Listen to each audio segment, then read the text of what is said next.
things have changed, but there's still fundamentals of those that are very, very critical and important, and they're built for a great foundation. So that's a little bit about my background. Lou, you want to?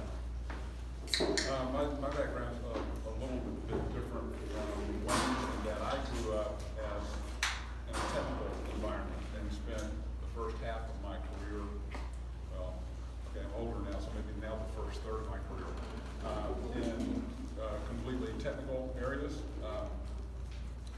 And while I was in grad school, figured out that I was in an industry where the technical side of the ledger was going to be downsized pretty dramatically, and that the best thing to do for career movement was to get on the revenue producing side of the ledger. So I switched over, got into technical marketing first, and then kind of got thrust into a sales job very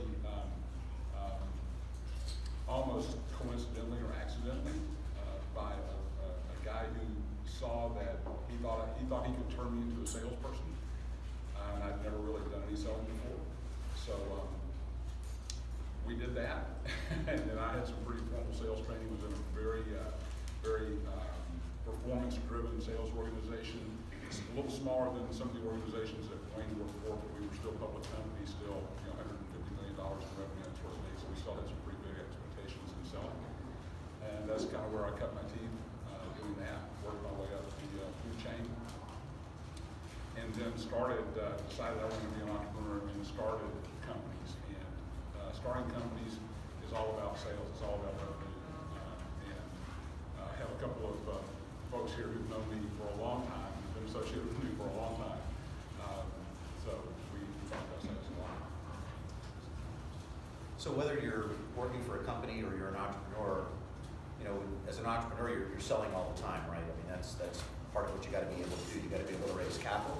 You got to be able to raise people to come and work with you, and you've got to be able to obviously raise customers. Because if people aren't buying what you're selling, I'm not sure you have a business, right? That's a question ultimately you have to find a way to profitability. But what I'd like to ask real quick, and we kind of, again, the formality of today is really about serving your needs and trying to understand those more effectively. I'd like to ask for some folks to give us a sense of what they would like to get out of today. If any of you came with a specific agenda or interest, I'd love to kind of hear what you're hopeful of. Don't be shy. This is a safe space, and I'm seeing some new faces that we haven't seen for the first time here, which is awesome. So thank you for coming and supporting the Venture Center and our programs. And more importantly, what would you like to get out of today? My sales background. Oh, I'm sorry. Go ahead.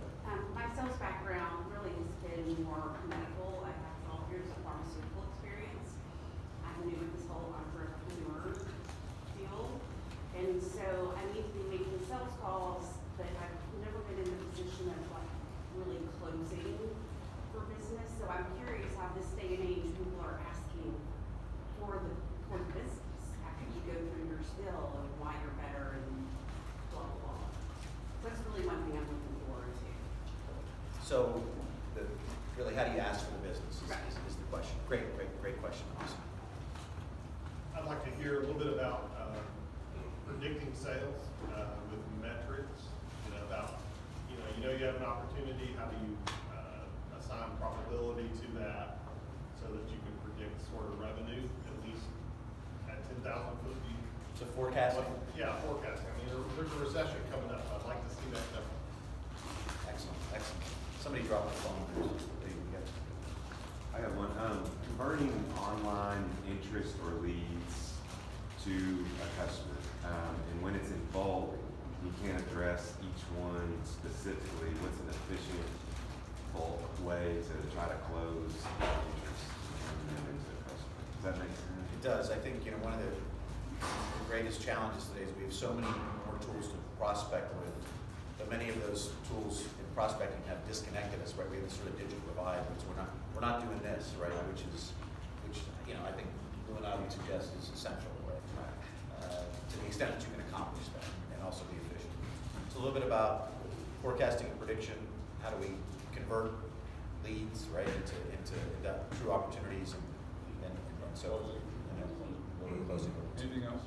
Okay, you first.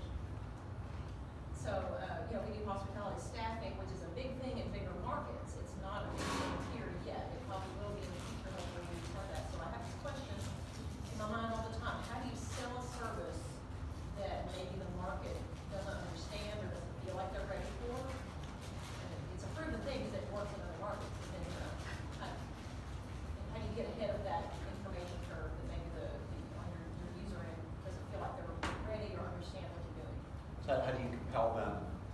to listen to how your solution or service can improve their service. Right, when it's something they've never heard of before in the market. Okay, good deal. What else have we got? Selling value. I'm trying to do a transition from just direct marketing and freelancing to consulting, and usually to get the business, the ideas or what the value is, and I'm spitting out the ideas is everything's on the table with that, and then trying to get out of the dollar per hour deliverables, like X amount for X amount, is get that value word out of ideas and time. So this is kind of stepping out of the commodities bucket Yes. and into how do I create value for my product or service? I got you. How to be heard in a noisy world, how to be. Get a bigger megaphone, right? Yes. That's a great question. Your point of differentiation, so when you're dealing with like an oversaturated market, let's say you're dealing with insurance or real estate and there's 50 million and everyone's the same. Your point of differentiation is, yes, adding value, but how do you differentiate yourself when you only have so many platforms to expose? Awesome. Great question. Anybody else? That's a great place to start, obviously. Sorry, my phone's making a bunch of noise. There's some seats up here, and I don't mind sitting next to you if you want to sit. I think we may spend some time talking about marketing as well as sales. Yeah, absolutely. One of the things that Lou and I thought we could sort of start with a little bit is and I think we'll answer some of these questions in that path. We talk about things like differentiation. We talk about converting leads. So what are the characteristics of good salespeople, right? Because I think we both believe strongly, and I'll let Lou speak to this as well, as people still buy from people, right? I mean, and how many of you have had a bad sales experience, right? We all put our hand up, right?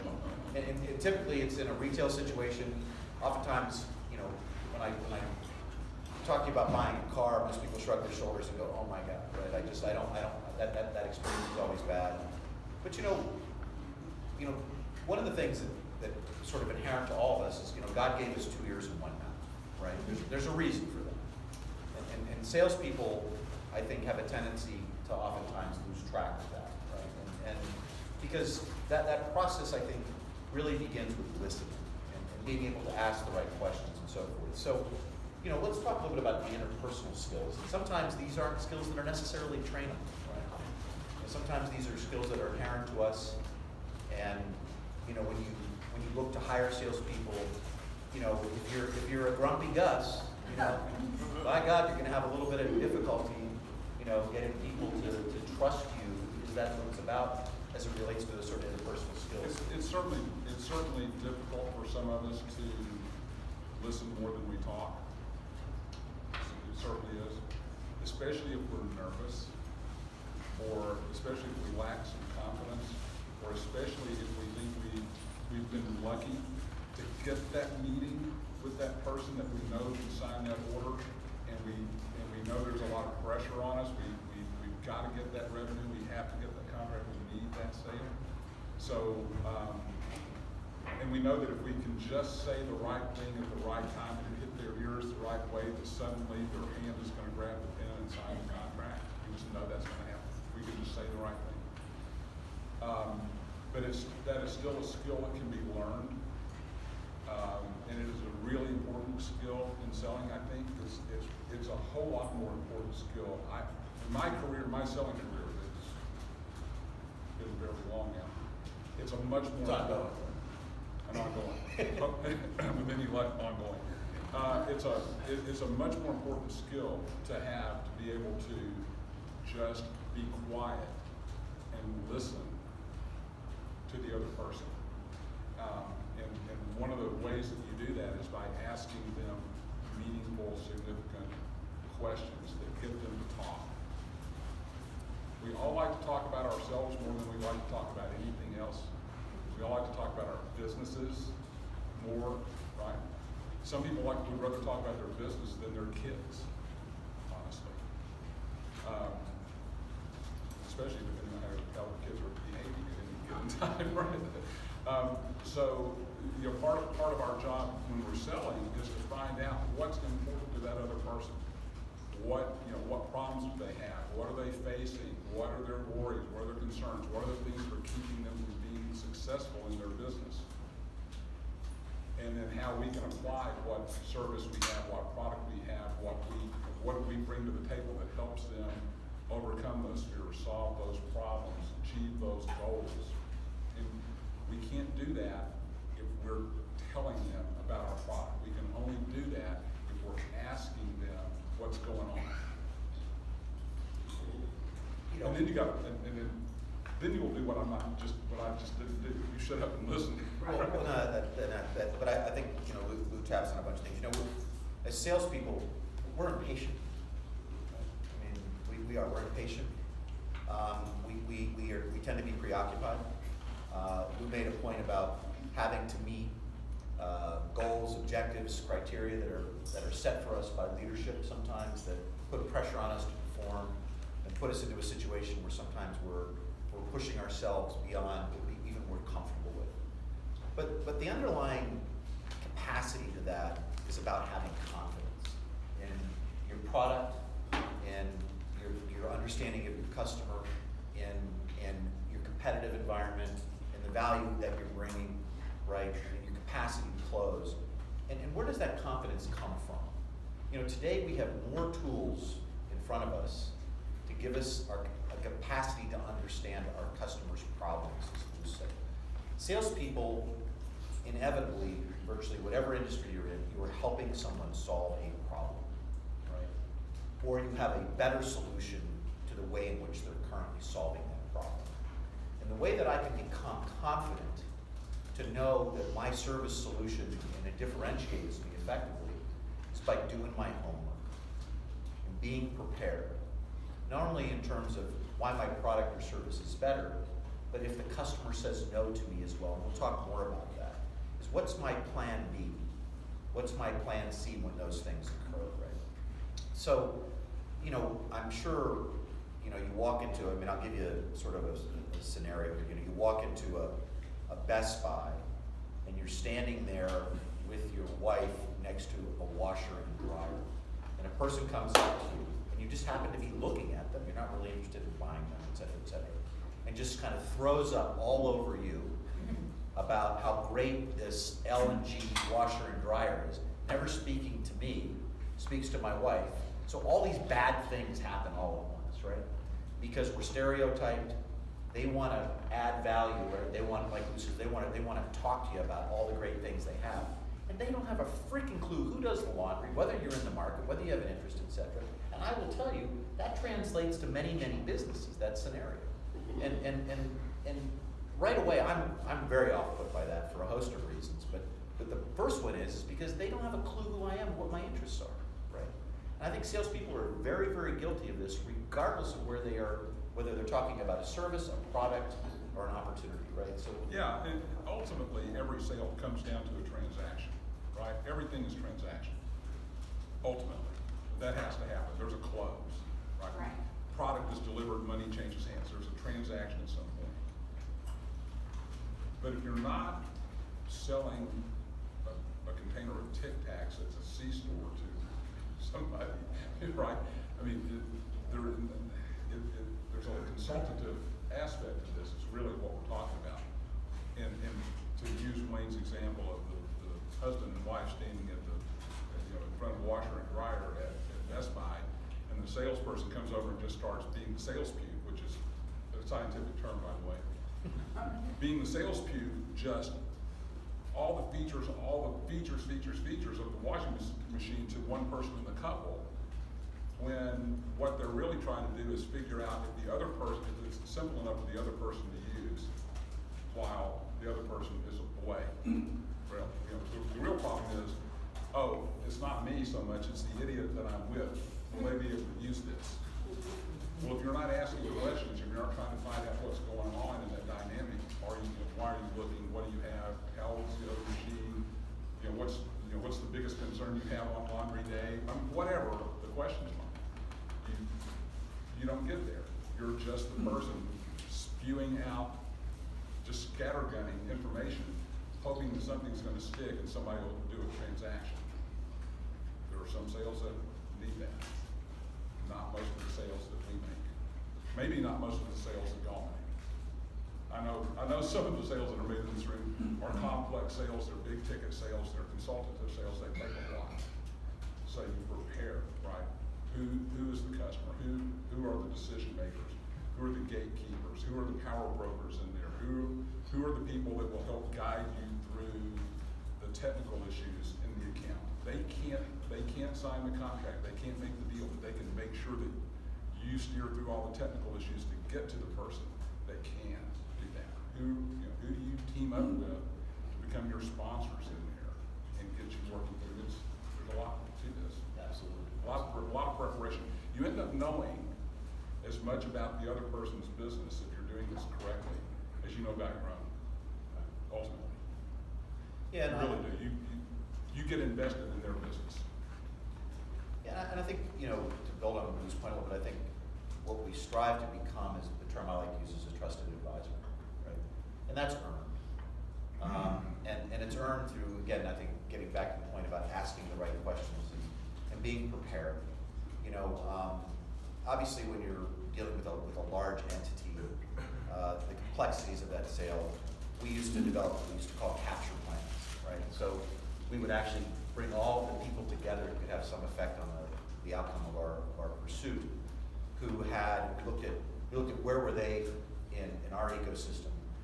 As sales get more complex today, the salesperson tends to be more of the guide and the closer than necessarily the person who has all the product information. I think if you look at, when you're selling things like software and stuff like that, right, you're going to have a sales engineer who can speak the same language as the sales engineer on the other side of the table. I sold birthing equipment.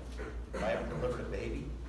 No, but by God, I've been in an environment where there were 50 being delivered a day at Women and Infants Hospital. And I had a nurse practitioner who I worked with who had not only the skills and the experience, but could speak the language of the doctors and the nurses delivering the babies. But what I knew I knew about the features and the benefits of the equipment. And then it was a question of how to put it to use. So I brought Deborah in to be supportive to me in that environment and ultimately got the business, right?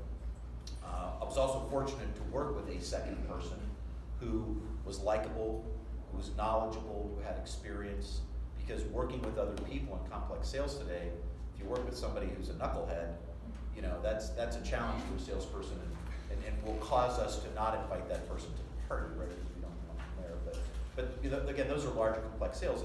And we would also look at the leadership within our organization, look at the leadership in their organization. We would physically map this stuff out. We would actually sit with the whiteboard and say, okay, who knows the CEO within our organization who can help us be a point of influence?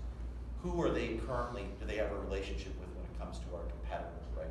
And how close are they? What's their relationship, right? We would spend time looking at their financials and their documents to make sure we understand what their goals and objectives were, what their stockholders felt, if they were a public company, those sort of things. So we could speak to them, being knowledgeable about it appears that this is a problem that you have, am I correct? And that's a closing statement, right? Because right away you want to start closing as soon as you can, but do it appropriately.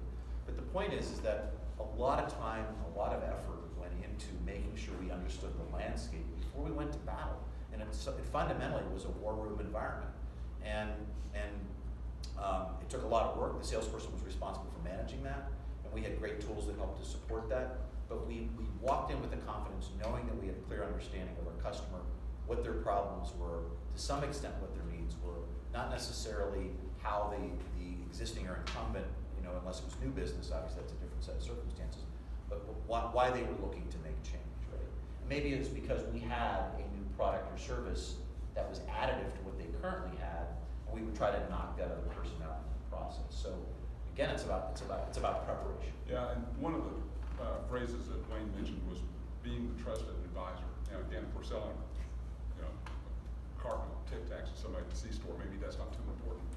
But for a lot of the sales that we're trying to make, being the trusted advisor is important. One of the greatest things that ever happened to me in my selling career was when the vice president of a really large public company said, I don't think of you as a salesman. He goes, you're really good one, but I don't think of you as a sales guy. And I was like, I really appreciate that. But we had gotten to the point where if something came up that had had something to do with my area or my industry or my area of expertise, he picked up the phone and called me and asked me what I thought about it. He asked me about what I thought the future would be like around some technology or something. That was really important to me because that meant to me that I was top of mind in him. I had mind share. He respected me and he respected my opinion, and he knew that every time the phone rang and it was me on the other end, I wasn't trying to close a sale with him. I wasn't trying to get money out of his pocket. I wasn't, that old adage with salespeople, ABC, always be closing. No, forget that. That's bad advice. Always be building a relationship. Always be building mind share. Always be building trust and confidence. Always be that person that when a question comes up in the customer, they're always customers. When the question comes up in the customer's mind, your face comes up in their head, your number's on their speed dial, they call you and ask you for advice. And you take the call and you provide the advice, even if it doesn't lead to a sale to you that day, that time, on that issue, right? Be that trusted advisor. No, it's. But it takes forever sometimes to do Yeah, that. And it sometimes lengthens your sales cycle. Sometimes it makes it really hard for you to make quota, or sometimes it really makes it hard for you to, get the revenue right when you need it. But you're investing in yourself and in your business and that relationship, and eventually that bank is going to pay off. It'll take a while. One of the things that we talk about the characteristics of salespeople, one of the things I always felt it was very easy to do was to be better than my competition. And what I'm going to ask you is, what do you think is the single most important thing for salespeople to do to be better than their competitors? Not worry about their competitors. Not worry about them? Not to the point where you lose focus. Walmart is not worried about Target, Target's not worried about Walmart. You do need to know what they're doing. Sure. You don't need to focus so much on what your competition is doing. Being the expert. Being the expert? Do you think being the expert makes you better than your competitor? I think it does. If you know more about your product that you're selling and you're passionate about it, it makes you better than your. So but product knowledge is critical, right? This is a very simple thing. Let's not overthink this. So really, it's follow through, right? It's really that simple. Is doing what you say you're going to do. Most salespeople don't do that, right?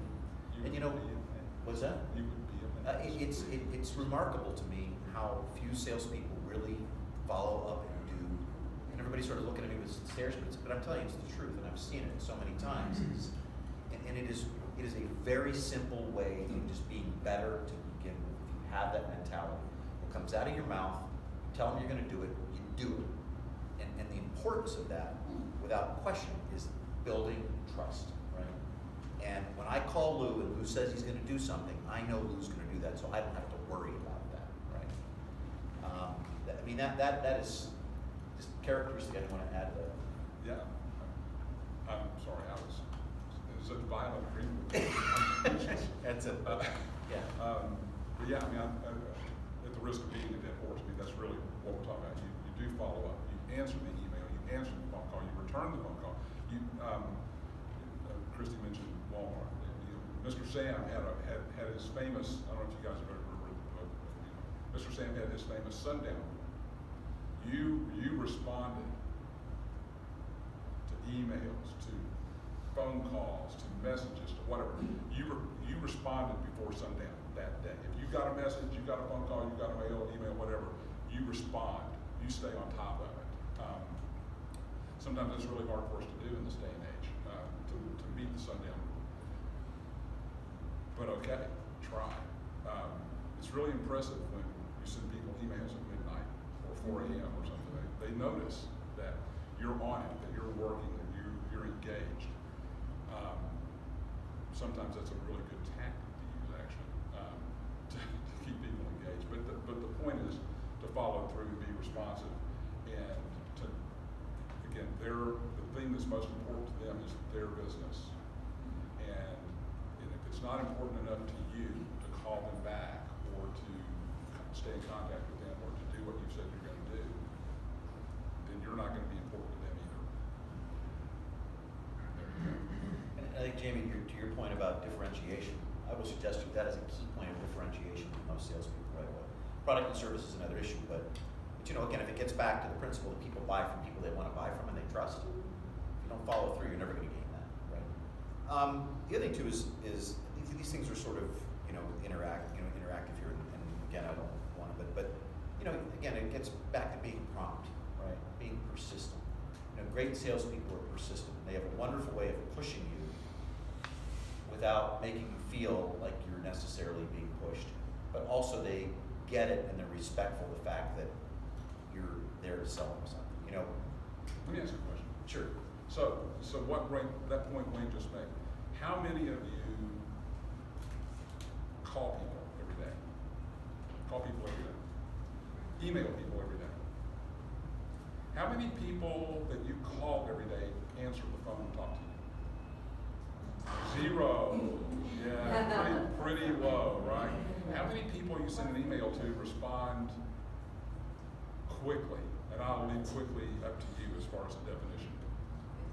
Very few, right? Probably more often than the return phone call. It feels like digital is an easier way, even if you're using a different platform, LinkedIn, Facebook, Instagram, Twitter, it's their comfort level. So I find myself just like going on all the platforms and figuring out. Do you ever feel like you're just sending into the abyss? Yes, all the Right. time. Right.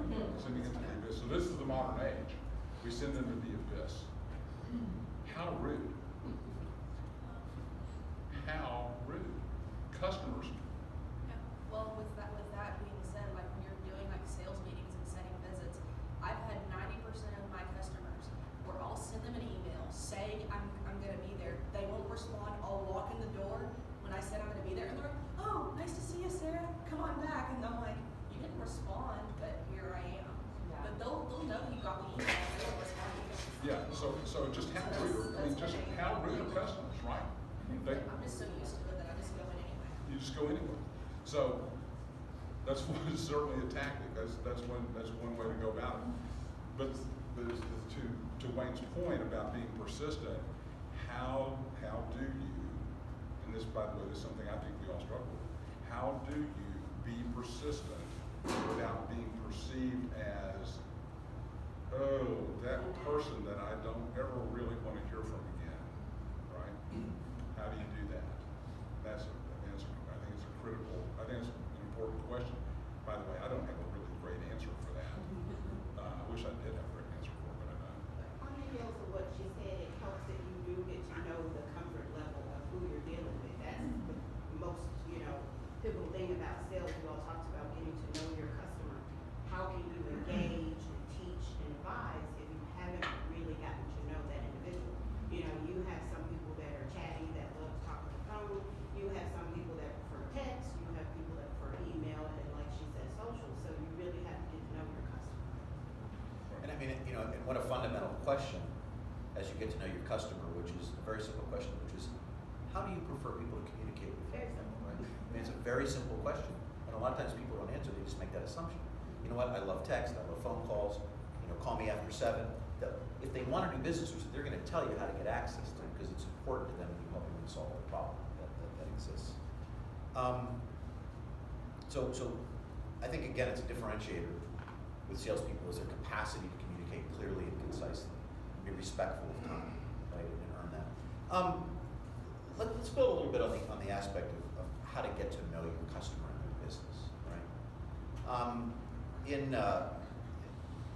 When I went to work for Hillrom, so what I sold was we were the largest manufacturer in the world of hospital beds and equipment, right? And I was a pretty green sales guy at that point. I could come from craft, and I wanted to get into the medical field because I heard I could make a lot of money, right, selling capital equipment. And so there were these big institutions. I had Yale New Haven Hospital, which was 1,000 beds, as an example, and I had Rhode Island Hospital, which was 850 beds. And so how could I possibly begin to figure out what was working and what wasn't working? The way that I was told to do that was to go to the purchasing office, and they were going to tell me what they were going to buy. Well, I'm might as well have been an undertaker, just sitting there waiting for people to die, or equipment to die, and then I could replace it as they wanted to. And I was convinced that there was equipment within that facility that was old, that was injuring people, that was a risk to customers, that was creating liability for the institution. As I started to understand my job, what I was trained to do more effectively. And I said, how do I become that trusted advisor? How do I figure out what's going on in here, right? And because I was pretty well convinced that the people in the engineering department, the people in the purchasing department didn't have a freaking clue. So if they didn't have a clue, I didn't have a clue. So I thought, well, what if I could take an inventory of all this stuff, right? What if I could get the authority to walk around the hospital, literally walk into every room and touch every piece of equipment, see its age and condition. And if I was able to do that, I would then have this extraordinary knowledge that no one else in the institution would have. And suddenly I would be the expert, right? So I figured out two things. One is I first figured out that being in the purchasing office was probably the wrong place for me to be, right? Because fundamentally they wanted to make sure I had my little tag, and they wanted quotes and RFPs and all this stuff. And I'll be honest, I didn't have a lot of patience for that stuff, right? So I thought, well, who would care about this? And the person who I figured out would care about it was the chief operating officer of the hospital, or the chief financial officer of the hospital, because ultimately she was responsible for writing the check to pay for that equipment. But also was the person responsible for writing the check and making sure that the hospital's liability was as the least it could be. So I was able to ultimately arrange a meeting with that person, much to the chagrin of the person in the purchasing department asked me why I was meeting with the CFO. And I never answered that question, actually, going back in time. And you know, you got to break the rules sometimes, right? To get to the people that you need in order to find the people who can make the decisions to be influential. Because I assure you that the purchasing guy worked for the CFO. And if the CFO said to the purchasing guy, jump, he said, how high? And tell me when to come down, right? So you got to learn about these environments. So I created what was called the Hospital Inventory and Assessment. I did this in 23 hospitals over the course of 2 years. Every single one of those resulted in a sale in excess of $1 million. So here was my deal. Right? Some of them resulted in $8 and $10 million sales. My idea was, look, I will do this for you, and I will go through and I will catalog and I will photograph. I will be appropriate. I will not make sure there's not patients in here. I will ask for attention. I then got a chance to know the head of nursing, the vice president of nursing, as a result of that. So this created this wonderful opportunity for me to get to know people and to become an expert. And I actually did this in a slideshow, in a carousel. I took pictures and made slides, and I had, this is going back in time. And then I put together this binder that detailed everything. And I will never forget being in one hospital, and the CEO of the hospital looked at me and he said, I am just amazed at you, Wayne. And I said, well, thank you. And he goes, no, that you would come in here and give this presentation and show us equipment that is not part of our institution, that you're lying to us. And I turned red. I was like, oh my God, I thought this was a compliment. Here I am being reprimanded. And because this guy didn't believe that the pictures I was showing him of equipment within his institution was really the equipment that he had. And next to me was the vice president of nursing and said, sir, that is on, floor S and in section D, and I can take you and show you. And then, of course, he turned red. We became very good friends after that. He wrote a lot of checks, which was good. But the point is that document sat on the shelf of that institution. They called me, even when they were looking to buy equipment that was outside of my scope, to say, who should we go to here? And I became that trusted advisor. The story is there to tell you that there's ways to develop tools to assess your client's needs. And you have to figure out ways to do that. We institutionalized that at Oron as a result of that. And it took a lot of time. I mean, I was in Yale New Haven Hospital for about 10 days doing this, from morning till night doing this.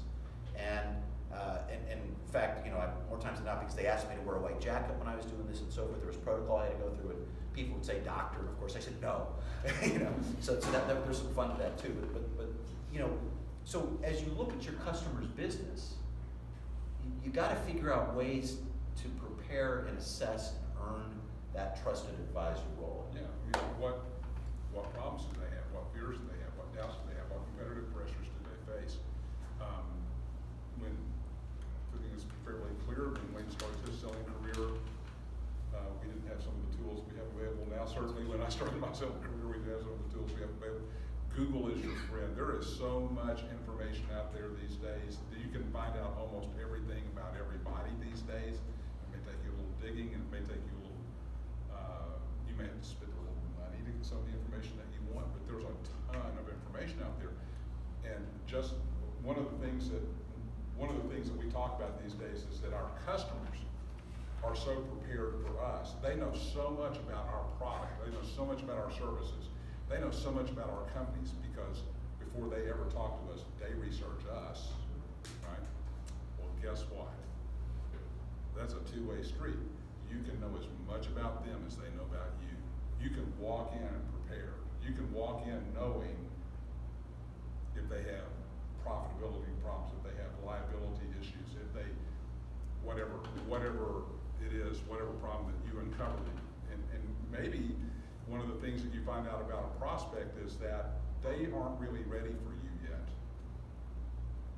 To spend your time going in there is a complete waste of your time because they don't really have the problem for you to solve quite yet. It may be coming, but maybe instead of going and attacking that one customer, you need to change your focus and start working on one of their competitors. So do your research. Yeah, it's a great point, and I'll reflect back on the Hiram career a little bit for a second. You know, when and it's funny because you kind of shame people into it competitively, right? So, Well, there's always, I mean, people move in herds, right? We all move in well, they herds. do, and you know, it's a great point. You know, it's the concept of lemmings, right? You know, it's people will jump off the cliff. I mean, we spend a lot of time here focusing on the financial industry and through our accelerator programs, and it's interesting to see bankers as they come in here. You know, they're very apprehensive. They're risk adverse, right? What do they do all day? They manage risk. That's their business. Is how do they mitigate the risk associated with lending money to people? That's their primary job. And when it comes to technology, they don't want to change, right? Because there's also obviously pain to change in some instances. There's a cost associated with that, and they need to have their hand held through that process. But by God, you get one to jump. You tell everybody else about it, and they do that.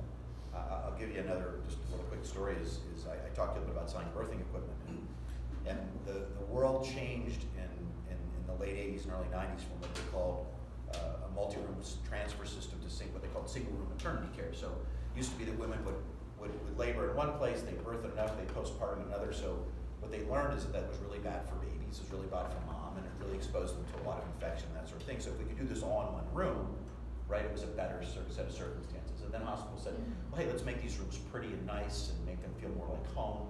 So this idea of single room maternity care came along. And I was at the forefront of that. And this hospital that I mentioned to you earlier, where Deborah was very supportive of me, was a multi-transfer system. They wanted to go to single room maternity care. So the other two is they were able to create efficiencies, they were able to deliver more babies, all sorts of good things.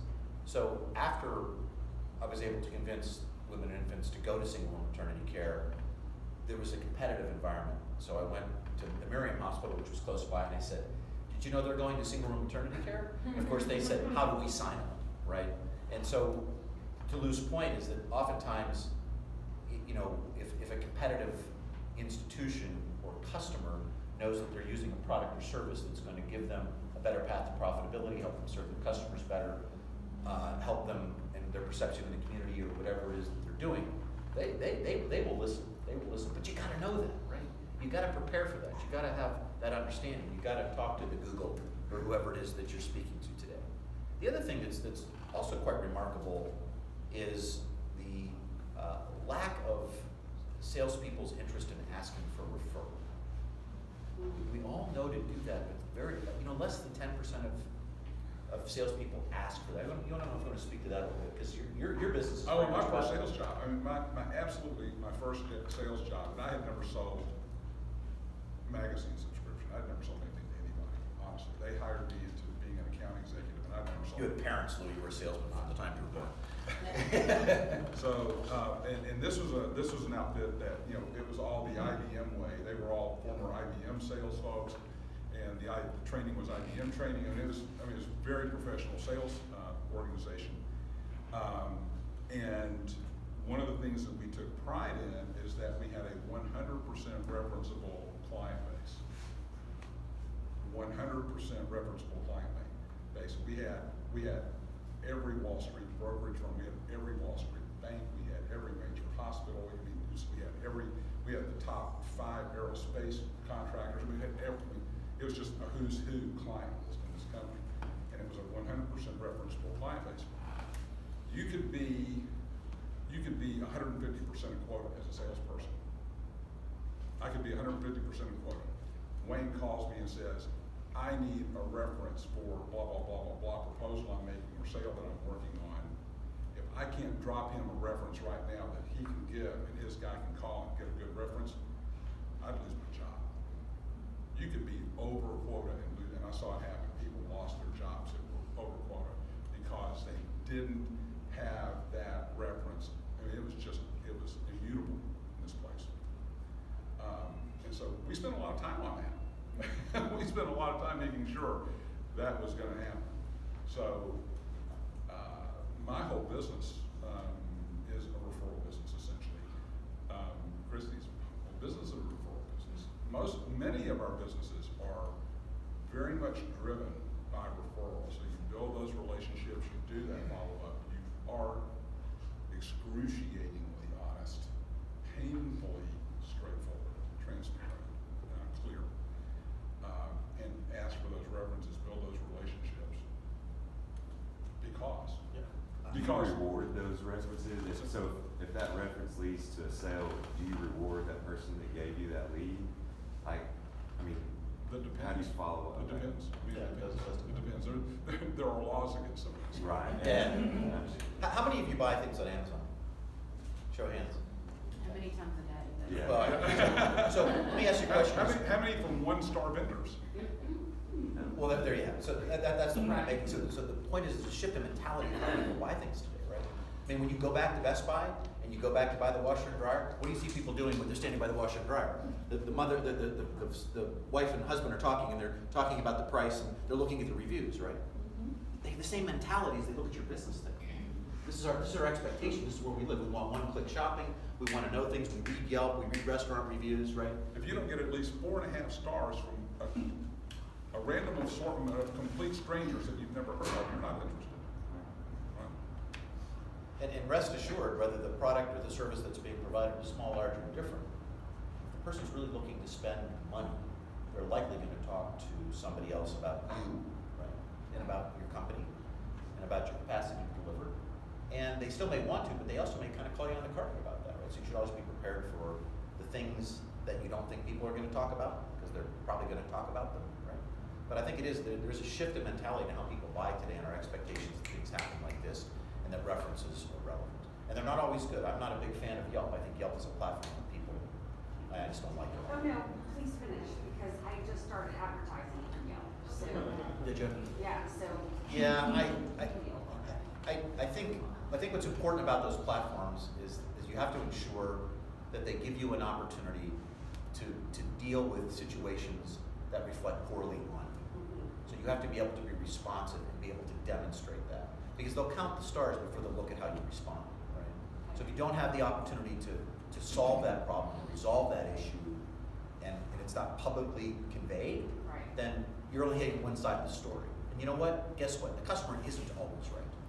That's Okay. right. I mean, that's one of the brutal facts of our modern age is that one person that is unhappy, who could be completely wrong, has an outsized voice that screams out on social media, and the next thing you know, you're losing sales or you're losing customers because of one unhappy, dissatisfied, maybe frank, just complete bozo, right? No offense to the clown. But you just, that's one of the things we have to deal with these days, is that outsized, and so people use social media sometimes irresponsibly. And you can have 1 million satisfied people who never say boo, and one crane, and you get trashed over it. So it's a very difficult thing to manage. I personally wish we were still back in the good old days of that, when it was, make the phone call, write the email, send the thank you note. I mean, there were these things called thank you notes, and people wrote them with a pen, and they put a stamp on them and mailed them. I mean, things happen like that. How many of you still do that? Yay, good for y'all. So the reality of the market that we're in today is that social media, all this instant accessibility is really great, but it does have this sort of seedier side to it that is difficult to manage in some ways. But referrals, Yeah. still referrals. It's Yeah. still people talking to people, people buy from people they like. It's still about human beings, right? And you still have to dig beyond the 4.5 stars out of 5 or whatever, and out of the cranky reviews. Well, I think, when we go to get a job, what we do, it's the last thing we get references. So you go to get business, you should get references, right? It's important. I mean, again, it gets back to kind of the concept of the lemmings a little bit, jumping off the cliff. If somebody else has already done this with you and they speak highly about you and the opportunities for you to improve, increase your chances to get that. And may I assume that you've had a conversation with this person to let them know and to make sure that it's okay to use them as a reference instead of just throwing them out there? Absolutely. And likely when you do provide that reference, you're gonna call them up right after you've left there and say, hey, by the way, Jim's gonna be calling you from company X. And I'd appreciate it if you provide a nice reference, and the next time I'm there, I'll give you a $5,000 bill. No, I'm just kidding. Right. No, and because that is a great question in terms of how do you compensate. I mean, listen, again, I'm always fascinated at sometimes how simple it is to be better as a salesperson. Part of that's just about being thoughtful and respectful, right? And the fundamentals matter, and it's because we are impatient as salespeople. It's because we're trying to make quotas. Yeah, specifically, let's use Wayne's example of the purchasing office at Yale New Haven Hospital. He may have had great references in there and so forth, and he may have been able to use those, and then a nurse practitioner or a head nurse or an OR doc or somebody could call from the prospect over and give a referral. But I guarantee that organization, the referring organization, the place where the good thing came from, probably has an ethics book that everybody has signed off on, and they cannot accept. You can't give them a Christmas ham without violating the code of conduct in that organization. So part of what you have to be smart about is what can you take them to lunch, right? Can you take them out to play golf? Can you whatever? Because you can't just throw stuff around. Some things are absolutely against federal law. Other things are against business code of conduct manuals and things that organizations have because they don't want people on the take. If you're going to be good at what you do, you don't want people to cross that line. I'd like to take up a point that we just brought up too. One of the things that you attempt to do in the sales process, and sometimes it's easier, sometimes it's not. You start talking about taking people out to lunch, or is how do you build relationships with people, right? It's how do you get time? One of the things we've seen happen here with the accelerator program specifically is FIS, who's one of our key clients, has salespeople, right? They have these folks that are out in the field who are responsible for bringing those bank leaders here to Little Rock. And one of the things that they didn't really recognize at first was the value of them taking a client from Wichita, where that account manager is responsible, bringing the CEO and the CIO and the CTO here, people he likely or she does not spend a lot of time with, getting them in an airplane, bringing them to Little Rock and spending 48 hours with them. What do you think that does for that person and their capacity to build a relationship and earn that trusted advisor role?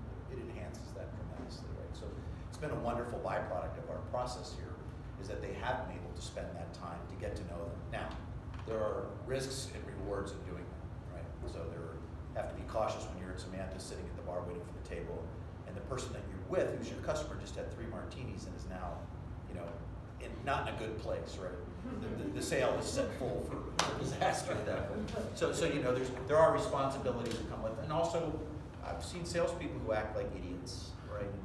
And I'm not going to claim to be the self-righteous perfect one either. So we had this remarkable facility that we would take customers to at El Ram and keep them overnight. We'd play pool and get drunk, and people did stupid things, right?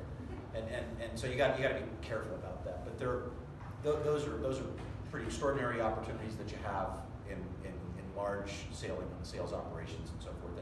And even with Deloitte too, when we're dealing with people at the highest level of those organizations, is getting there's almost an expectation that you're gonna take them to the country club, or you're gonna take them to the club in town to feed them and those sorts of things. So that was a way of doing business, which is not as prevalent today as it was in the past. And also it depends on the size and scale of what you're selling. If you're selling a $500, item or service, obviously you have to be conscientious about how you invest as a business person to accomplish those objectives. But there are, just as there are ways to assess their business, there are ways to develop relationships, and you need to think about that. And those are the fundamental methods by which we can truly build trust. I don't know if you want to add to that. Agree. I mean, just times change, the ticket size changes, organizations are different, what you're selling, whatnot. But people like to be appreciated. There are people, a thank you note, maybe a ball cap, maybe a koozie, maybe a dinner, maybe, I mean, it just depends. But you can't just pay people for referrals. So let's talk about when people say no a little bit, right? And I would Who suggest, says no? well, never to you. But Never mind. how many of you really feel like understand what that means? And I know it's circumstantial and certainly depending on your business, but so there's 2 points to my question is, what does no really mean? Because it means a lot of different things, right? Depending on, it may mean, as Lou said earlier, that just not now, right? Maybe later, right? It means, means no, right? I don't want to buy from you, right?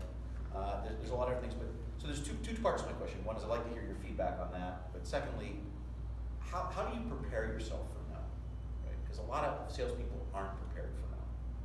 They don't have a plan B, they don't have a plan C, they don't have a contingency approach to that, and what that means, and how they clarify that. So let me ask the question again. So what does no mean? A customer says no to you.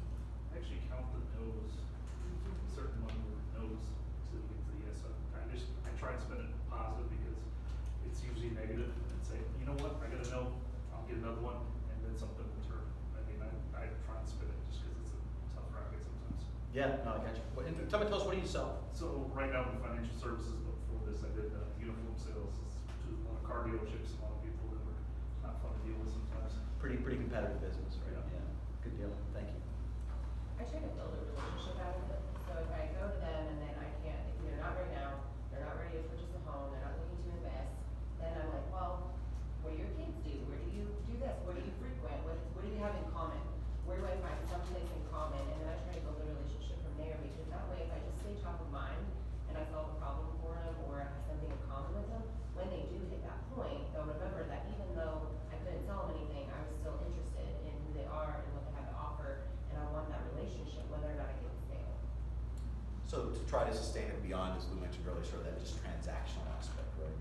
It's more relationship driven as opposed At to some point, transactional. there's a need that I can fulfill. I mean, maybe I'm not your realtor, but maybe you have a question about something I do have knowledge about. Sure, awesome. I sell marketing, advertising, production. I'm a solo entrepreneur, but usually if I meet with a person and I go back and I do a bid, they say no, I'm just honest and say, well, why did you say no? What can I have done different, or what do I need to change, or what's put, because sometimes it's just like the last line item in a small, I didn't really like the way you put here that you'll do this or won't do that. Well, I take that out. I mean, we can change that however you want to do that, but usually just being honest with them is like, can I ask you why? No. So everything's a negotiation too, right? Yeah, It's I've also- had somebody tell me, somebody press, and I said, yes, Mike, you said no to something.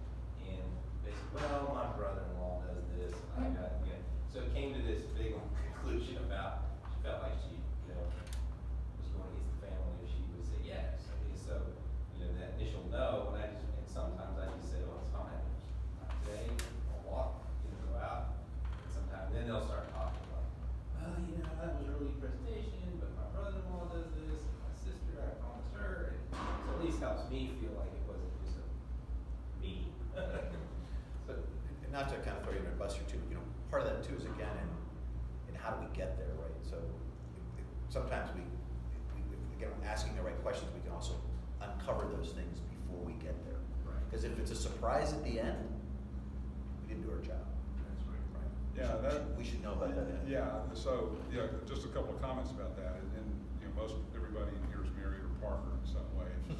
So let's say that wherever you met your spouse, I don't know, at a bar, whatever, and you didn't just walk up to him and go, "Hi, my name is. Would you marry me?" That didn't happen. That's a really big ask right? On a first meeting, really big ask on the first meeting. But, you know, if the first ask is, what's your name? That's a pretty small ask when I've already given you mine. So that's essentially, that's a proposal and an acceptance, an offer and an acceptance. So you've made a small sale, you've exchanged names. And then the next one is, could I buy you a cup of coffee? So you incrementally work your way to the point where you, finally, the last step is, will you marry me? Or whatever. And it becomes a very small ask. There's still some risk to it, but you try to de-risk it by taking a lot of very small steps along the way, making a lot of small proposals, and figuring out what's going on in there so you're building this path. That's one way that I kind of look at it. The other way I look at it is that if I say, if I ask you, you know, is it, you're gonna buy this or whatever, and they say no, well then I clearly have not solved their problem, haven't addressed their problem, I haven't met their need, I haven't given them a reason to do this, because clearly if they have a problem and I've got the clear solution to it, the best price, the best service, the best whatever, and I'm addressing that problem, for them to say no they have to be insane. They just have to be insane. So if they're saying no, I haven't done it yet, right? And it may be that they say no, which means, well, not right now, I'm not in the market for that. But really what it is you haven't matched their problem and your solution yet. Doesn't mean it won't happen, doesn't mean you won't match it tomorrow, or next week, or in a year, or whatever. But right now, you haven't matched it. Don't you think sometimes they don't realize they have a problem? Oh, absolutely. I mean, That's part of your responsibility sometimes to uncover. Part of our job is to help them suss out what their problems are. Right. That's right. Yep. What We have to be fair. Every one of them have fears. They have fears, uncertainties, and doubt. They have fear, uncertainty, and doubt. They have problems. Every single person, every day that's running a business is trying to increase their revenue, lower their costs, increase their profitability, hire the right people, fire the wrong people. They're trying to compete. Every single one of them. They may not be able to express their problems clearly, but that's part of what we do is we help them with that. They're like part therapist. Yeah, and that's very true. And so two things. One is I want to go back to something Lou and I talked about earlier, which is one can always challenge the issue of always be closing, right? Because is that in fact what you're doing? So there's a definition there in terms of how you close things. But I think one of the points too is the more you can get a customer or a client to say yes to you, the easier it is, even if it's incremental and small, right? Because they become comfortable with that, and that demonstrates trust. And so again, I think there's sort of two ways to look at that. But I do think that the point about, there's so many situations where a customer doesn't know or understand the benefit or value, so they don't know that they have a problem, or they don't know the degree of the problem, or the current solution is really only managing 80% of it, right? When the opportunity for you is to provide 100% of the solution. And again, it gets back to preparation, and also, we talk a little bit about trial closes, which is to some degree it's kind of the term that is used there, and part of that is, so what do you, they're asking questions like, so what do you think, or what is your appetite for this, or oftentimes we're selling products or services that are budgetary. So how do we find out if there's a budget to pay for what it is that they don't know they need because they don't understand their price, right? And I reflect back on the conversation earlier today with the CEO at the hospital who didn't know he had the problem. Right. And I showed him the problem and he told me I was a liar. I didn't like that. Not after I worked my ass off to show him that this is your problem, right? Right. But once he understood that, obviously that was a bit of an extreme circumstance. But like I said, it was part of my deal. If I'm going to do this work, I'm going to show you what it is, and I'll do it for free. It was incredibly valuable. But yeah, we again, it's part of the preparation, and you can't get it perfect either, right? But you just want to try to get it right. And the other thing too is, as you're developing that trust and you're building those questions, you know, it can always, the conversation, I think, is always best started with questions, right? So, look, I've been trying to understand your business, we've got a solution, but before I get into that, I wanna make sure I understand a few things.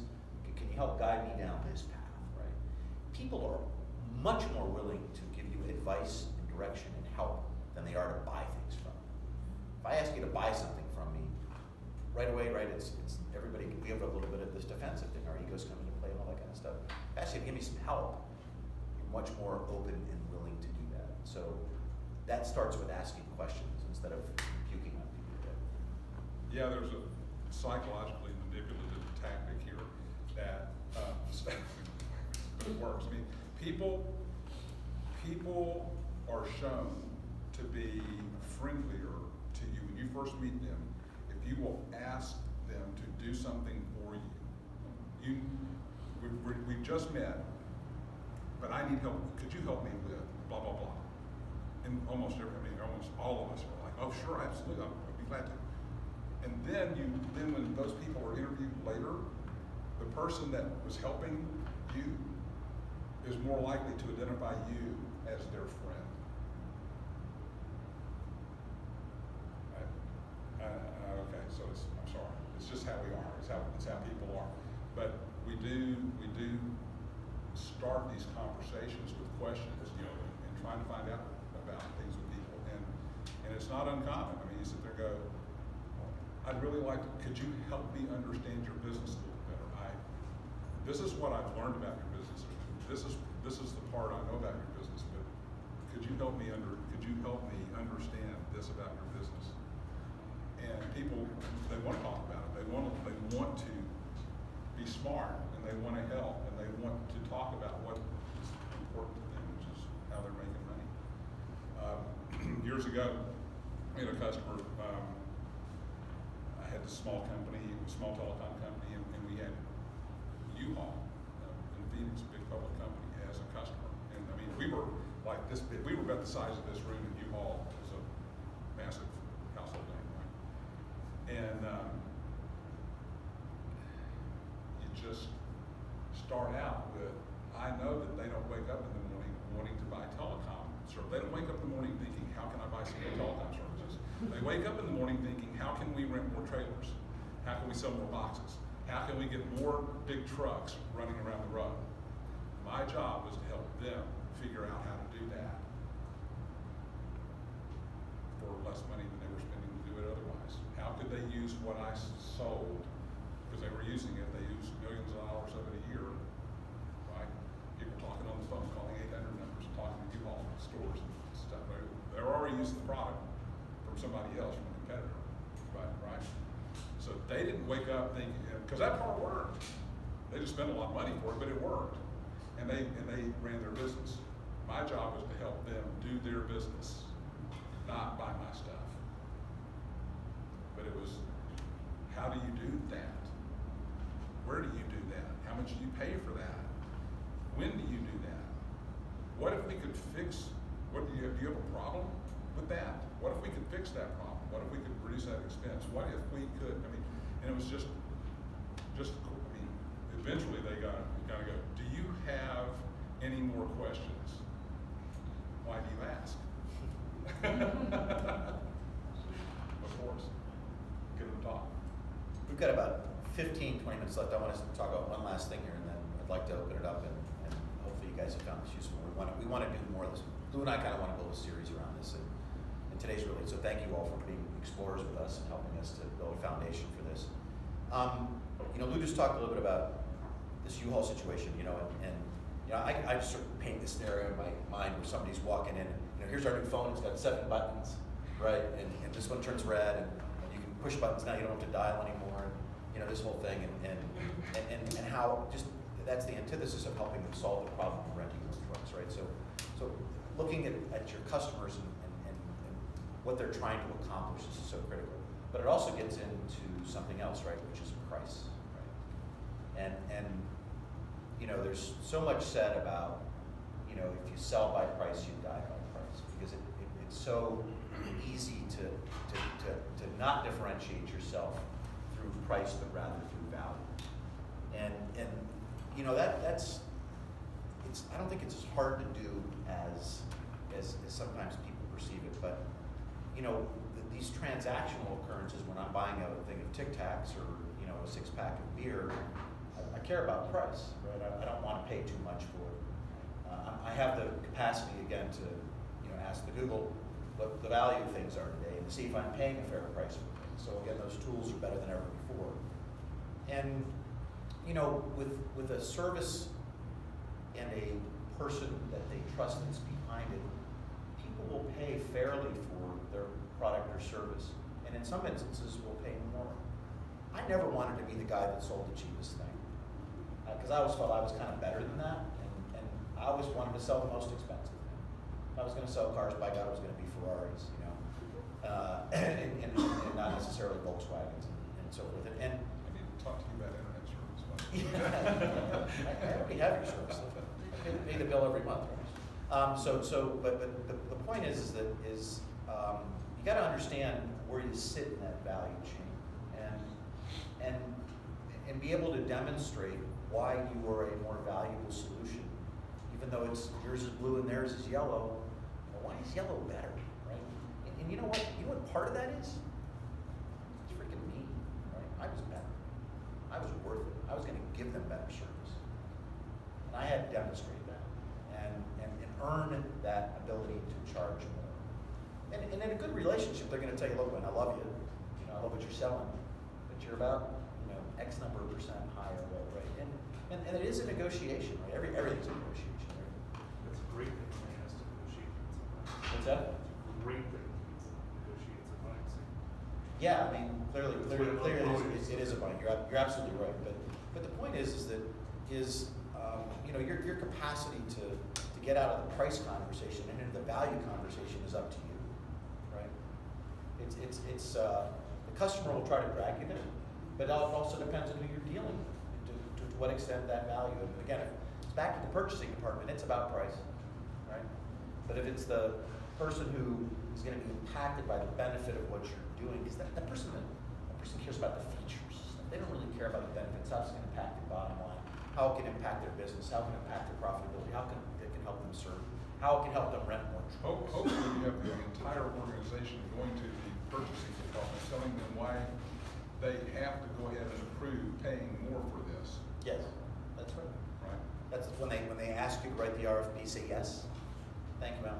Thanks for coming. You know, you always want to be able to write the RFP, right? If you can do that. But that's not. We don't always have that RFP situation. Anyway, I'd like to stop there. Lou, I don't know if you want to add anything further and ask for any further questions or your thoughts about today. And I don't know that we accomplished what some of you wanted to sort of get out of this. I think we touched on some of those issues. Certainly happen to dig deeper with you all personally on those. I'm sure Lou and I would be happy to do that. But further questions and thoughts about how do we continue this and make it valuable for you all?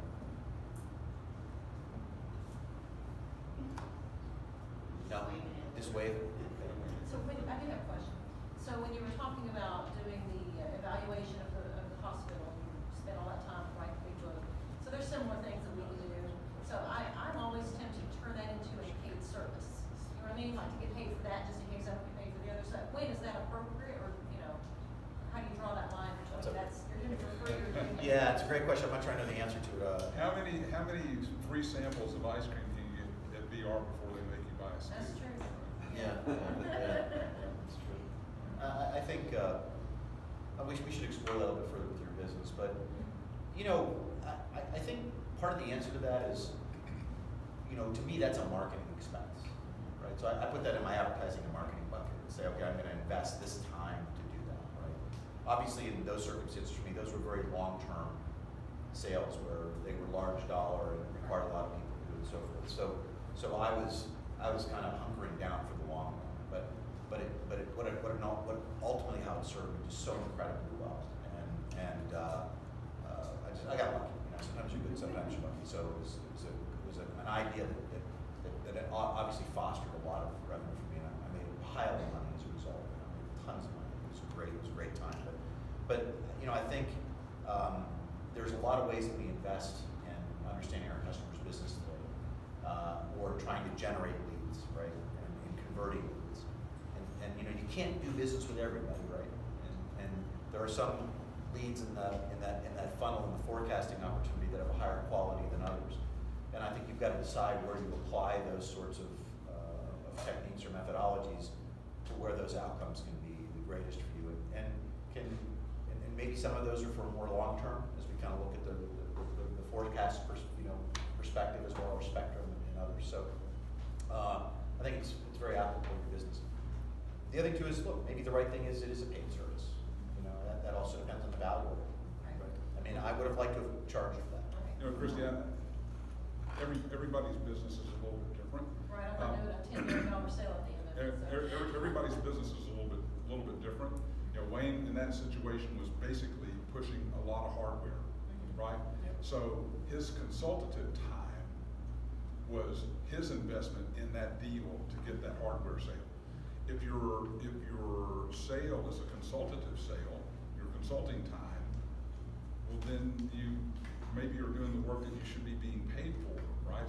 So every business is a little bit different. I think the thing to do is you kind of look at your business, what it is that you sell, right? What it is that you should be paid for, and then you kind of try to figure out what is something that I can deliver to the customer, to the prospect, that they will perceive as high value to them, but is very low cost and very low risk to me. And if you're a consultant, it may be our free book on how to identify the best candidates for jobs, right? That we've written and we'll send you, right? You're kind of coming down through the marketing funnel, the online marketing funnel. Send us give us your email and we'll send you our free book, right? They may see that as high value, it's low cost to you, you've written it, you're gonna just churn it out, it's just over and over and over again, and you're not giving away your time, because ultimately it's your time, it's your intellectual property that you wanna be paid for, right? So that might be a little different spin on it, where if you're pushing restaurant equipment, a lot of hardware, you may be giving them that IP, that your intellectual experience for free, or the inventory you're gonna do for free, whatever. So I think you have to kind of gauge that by business that you're in. Absolutely. What high value thing, what perceived high value thing can you deliver that's at very low cost for you, that gets them interested in then buying what it is you're really selling? Very well put. Marketing. Also, there's marketing and there's sales. The other challenge, same kind of, obviously we have the same kind of problems. In the consulting type side is gone are the days of, because I've been on the receiving end of companies where we've had consultants, that binder that you talked about, there's some perceived value of, look what all I did, all the slides, all the work, all the effort. And today, things are faster and cheaper, and how to bridge that gap from the value versus this deliverable 15-page report that nobody's ever gonna really read. If he had sold, if he had sold that inventory idea, it would have been something completely different. It would have been a consulting gig, right? Yeah, and I suspect I would not have done as many of them or as been as successful with them. So. But ultimately, Yeah, I mean, like I said, pushed a lot of iron. yeah, it did. It worked out pretty well. Gonna add to that a little bit. And I forgot, but, Sorry. No. I'm trying to listen, not talk, right? I think one of the most difficult things to get paid for, right, honestly, is consulting time.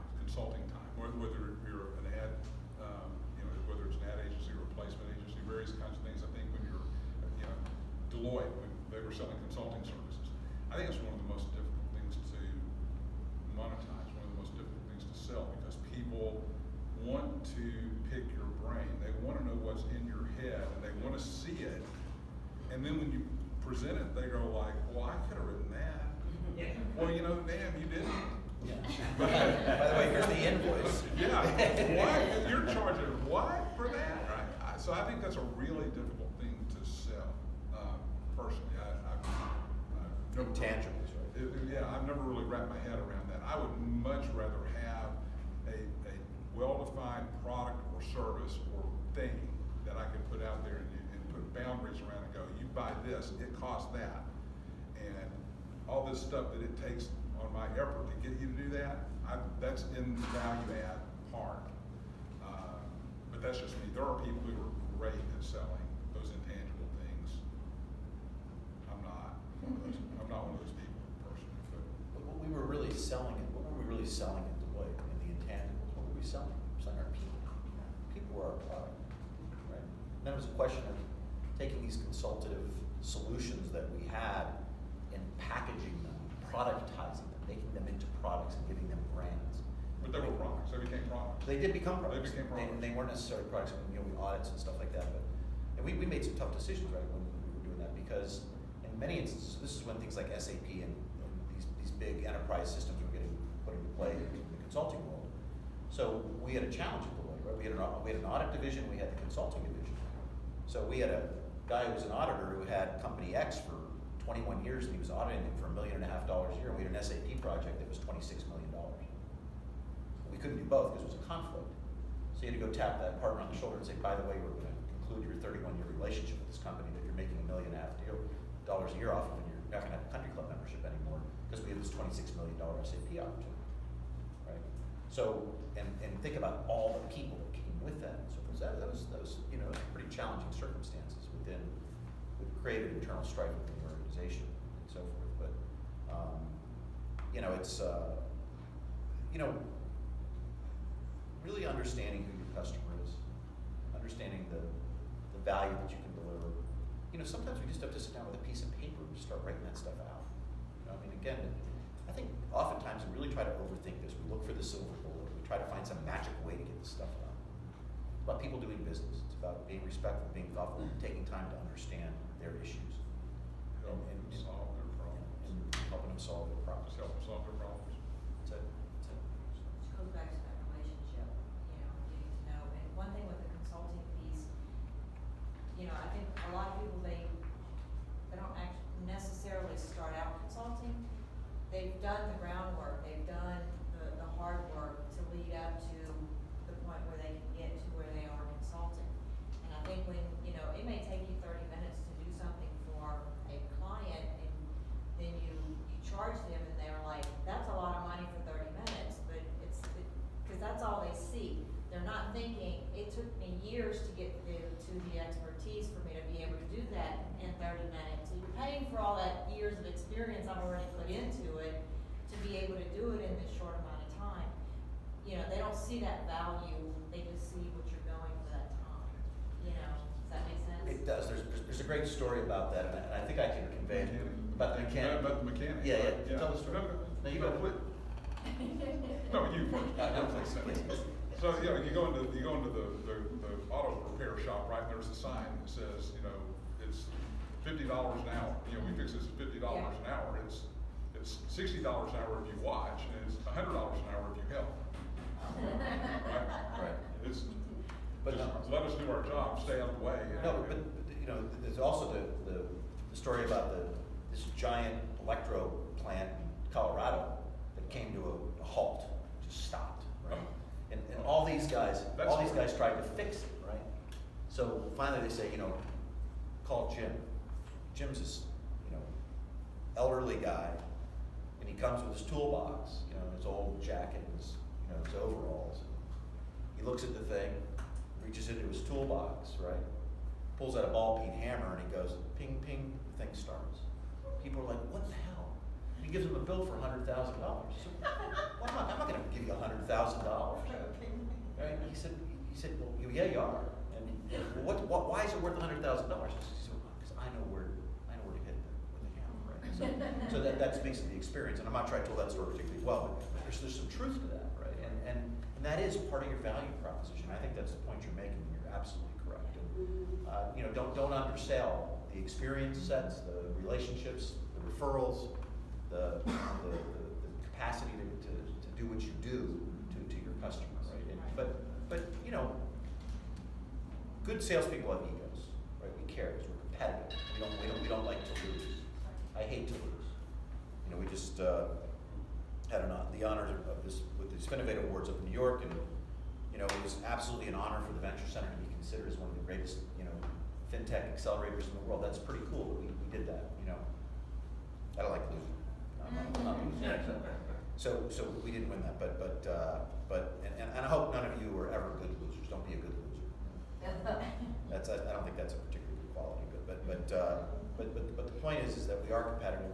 We do have egos. We do care. We take things personally. Buying and selling things is emotional. It's back to helping people solve a problem, and how does it make them look at the end of the day? If they make a bad choice, what was the old expression? Nobody gets in trouble for buying from IBM.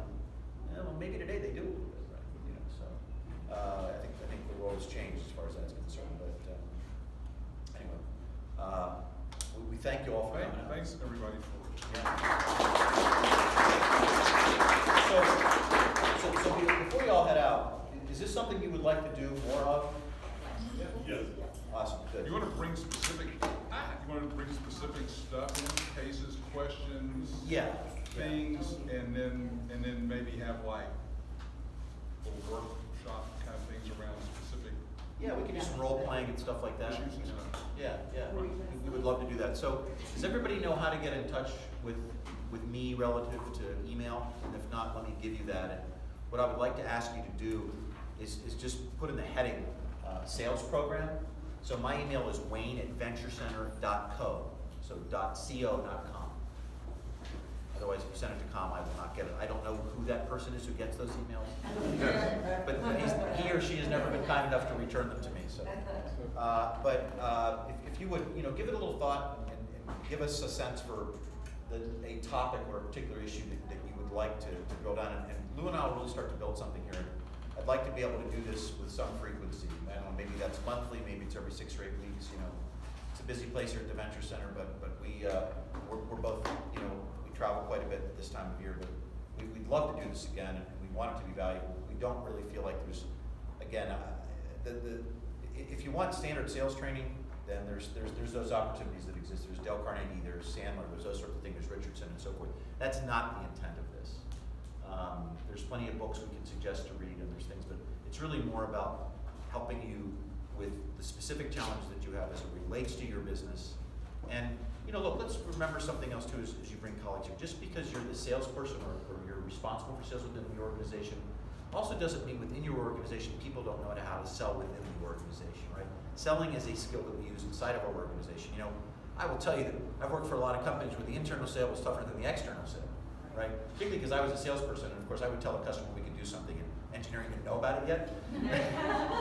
Oh, let's not go there. Yeah. We need to go ahead and break up. Yeah. That's it. Anyway, thank you all very much. Look forward to hearing you.